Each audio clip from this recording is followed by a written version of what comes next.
Hey guys, it's Catherine again. We are here at the Raven Rock Eco Village, and I am super excited to have this conversation with Ted and Dawn about the history of this eco community, how it was created, and how they became so established. Thank you guys for taking the time to talk about this. Where do we want to get started? Well, the beginning for us was when we were students at a Quaker boarding school in Barnesville, Ohio. We had a very influential teacher named Warren Stetzel who was interested in ideas on education, and the school was taking directions that he didn't feel comfortable with, and several of the students joined forces with him, but we weren't able to steer the direction of the school, and so Warren left the school to write a book on his ideas on education called School for the Young. It was about a lifelong education, not pre-kindergarten. And the group of us supported him during his, quotes, year of study, which turned into 5 years. But he was a very frugal man, and so it wasn't hard to do. But he was also very charismatic, and a group of 19 people grew together and decided we wanted to do something with our ideas, and we weren't sure what it was. We thought start a school, a summer camp, a business, and we were looking, and after a few years, we were either students or teachers there at the school, or spouses, and after a few years we started looking for places, and we looked in Arkansas where his family's had a hatchery. We looked in Selah, North Carolina, where several of our members lived at the time. One of them was in Copake, New York, some in Kansas City, Missouri. I was in Virginia Beach, Virginia.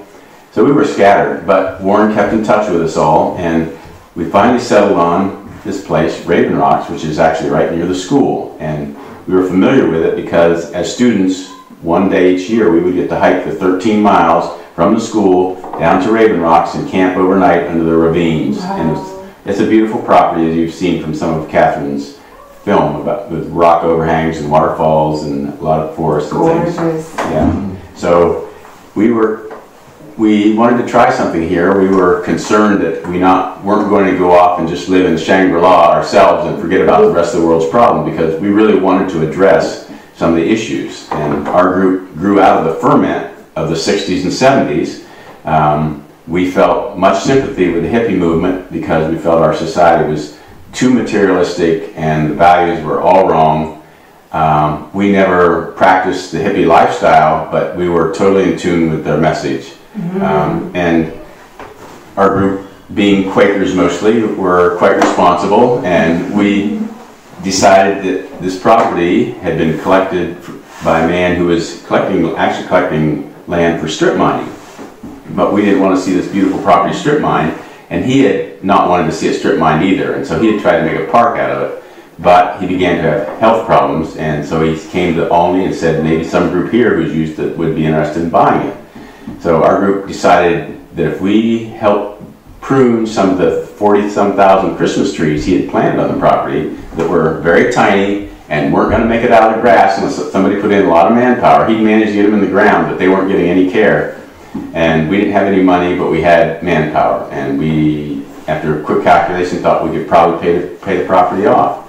So we opted to buy his 840 acres and borrowed all the money we could from our family and friends and set out. And after a couple of years, we began moving to the property because we realized it was taking so much care that we weren't going to be able to do it from Virginia Beach or Selah, North Carolina. I mean, we would get off work Friday night, drive 10 hours from Virginia Beach up here, work over the weekend, and drive Sunday night 10 hours back to Virginia Beach, and then go back to our jobs. And we knew we couldn't keep that up. So we started moving here and building houses, and we wanted to build ones that were compatible with our ideas about preserving the property. And the Locust Hill House grew out of that wish to build environmentally. And John wanted Rockwell's renovating the old building into an environmental building. Sidwell's, which I don't think you've seen it, but underground, I just drove by it. I think is also a beautiful underground building.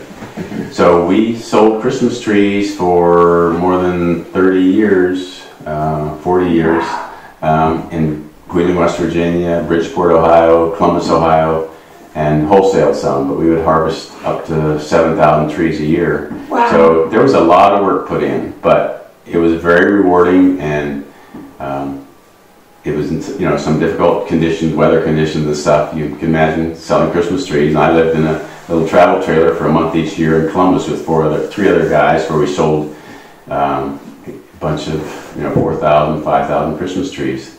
That is dedication. Yeah. So, but it was totally worth it, and so that was kind of how our group got started, and not all the people decided this was their thing. So we started out with 19 individuals, and it got down to 12 people pretty quickly. Those people stuck with it. Since then, a few have died. We've had 3 new members, but a man who did studies on community said this was probably one of the longest lived communities with the same individuals involved as he knew. And I've never seen a community this established. It's beautiful. So anyway, but our members are getting older, and hopefully we'll have some younger members come along who would help continue. We were trying to figure out how to preserve this property in perpetuity, and we have dedicated we needed to add some properties to protect some of the watershed that was here, to keep it from being developed or strip mined or lumbered. So there are now 1,268 acres, and of those we have dedicated just over 1,000 acres in a conservation easement with Captina Conservancy. And so those acres are protected. We didn't do the whole acreage because we wanted to keep some of the acreage free for people to be able to try innovative things like Ted is doing with the chickens and the cows, and other projects that members might have that come along that would be contribute to finding solutions for society for some of the issues and problems that we have. I think it's fair to say that Warren's main interest when he started the group in doing the project was to see us grow as individuals in understanding what motivates people, what makes people happy, what makes them fulfilled, how they can contribute to the overall society to make it function better, so that greed and pride and all those common pitfalls can be alleviated and people can learn to live together in a more peaceful manner. And that was his ultimate goal in everything we tried, was to how can we figure out solutions that can then spread through society because they work. Yeah, now you were telling me that you guys have a consensus-based process that you've utilized, and that your group has never actually taken a vote on anything, right? So that's problem solving, in my opinion, I mean, in a way that I think most American culture has never experienced or seen. I don't know if you guys are willing to talk a little bit about that and how that works. You want to say something about that, Ted? Well, there was the issue when the coal mine came through and wanted to undermine underneath the structures that we were building. Is that where the term undermine comes from? Yeah, probably. Wow, okay. It's what, 300-400 feet below the surface where they're undermining the coal, and the surface drops 3 to 4 feet, and so there's a lot of disruption of the surface when they go through. And so there was the issue of the coal undermining coming through, and now we have the fracking with the gas industry, and so we've been concerned about the issues around the fracking, and especially with the well bores and how they can give leakage into the water table. And so we decided not to lease our land to the fracking industry in order to preserve, and it was unanimous without any question. That was amazing. We just felt like we're stewards of the land, and it's not our land to it's for future generations, it's for the past generations. And so where do we, how do we come down on this? And there's no question about where each of us stood that. And yeah, it's wonderful to be able to be with a group of people who feel committed like this, and to know that from our being that this is the way to go.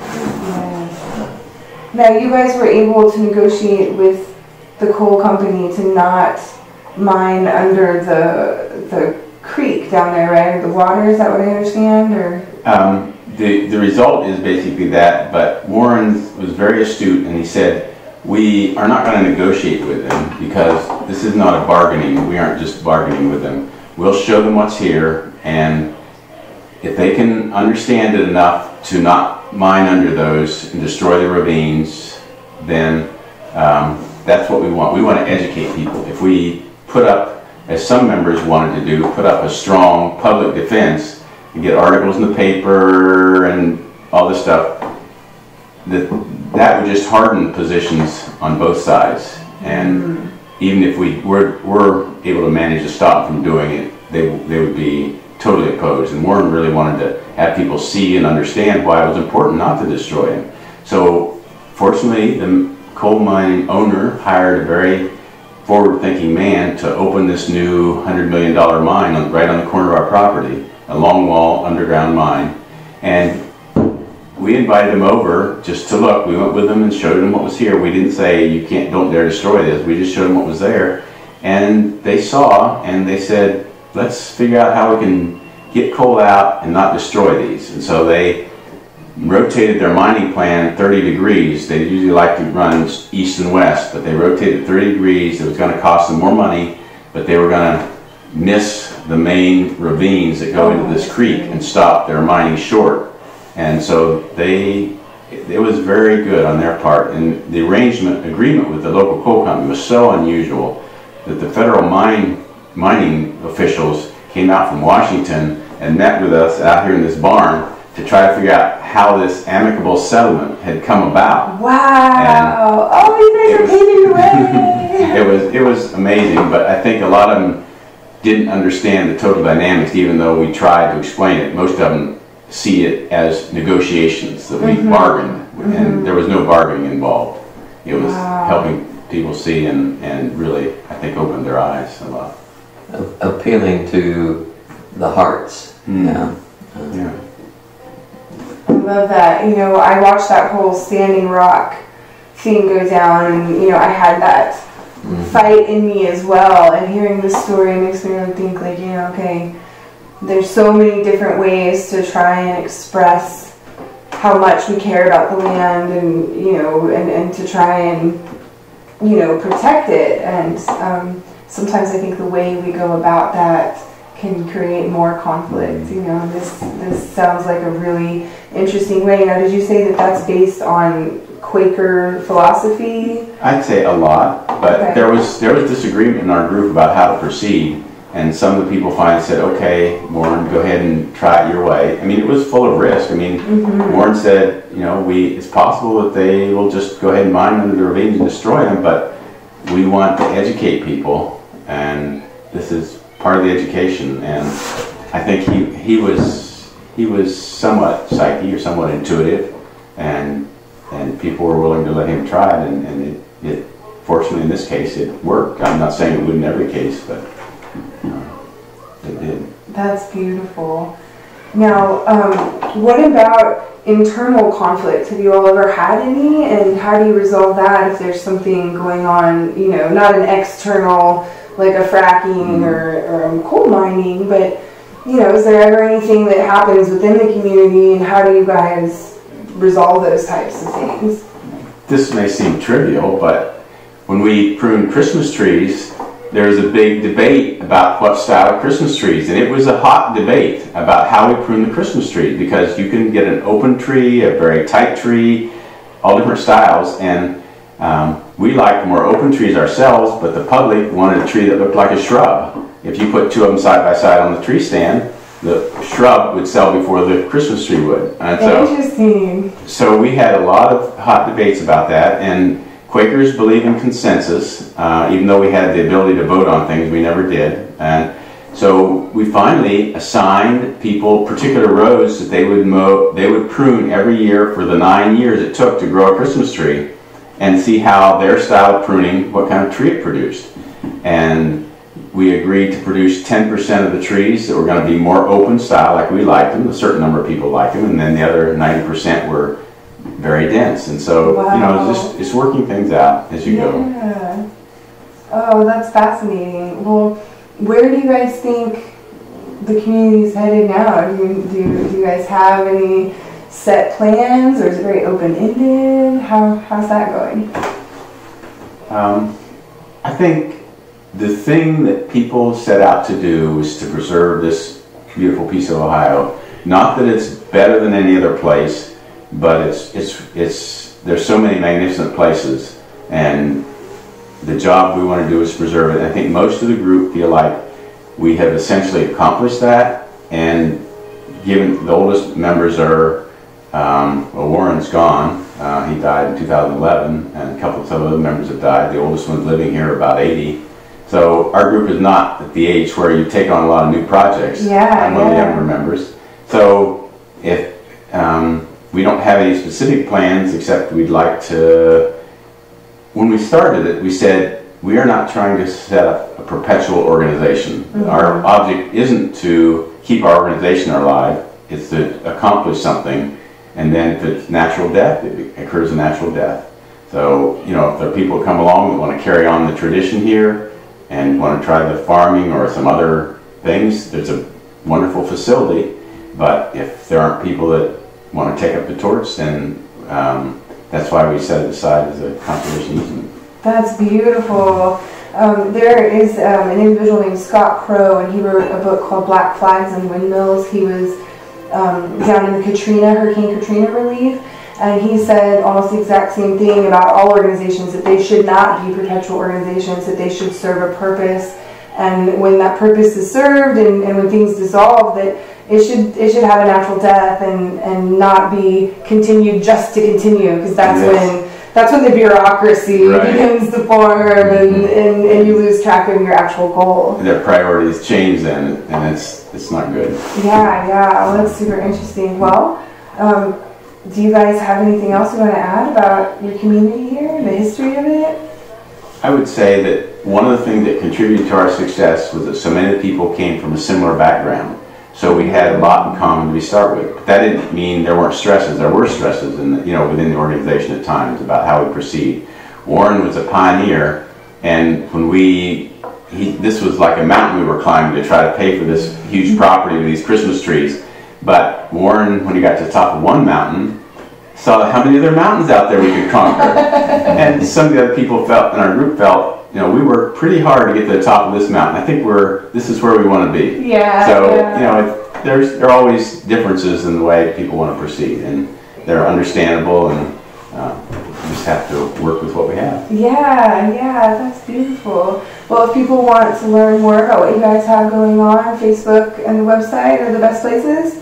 Our website is actually the best place, and that's raven-rocks, ROCKS.org.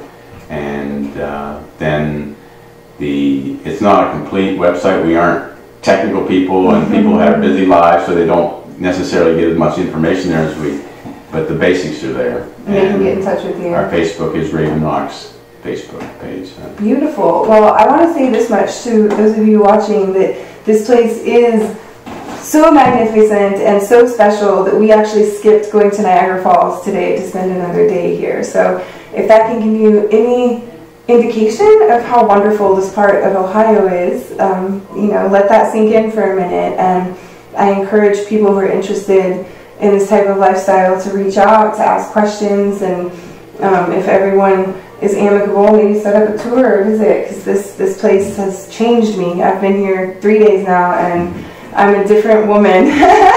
So thank you guys so much for taking the time to sit down and talk to me about this. Thank you for coming. I appreciate it. Yeah.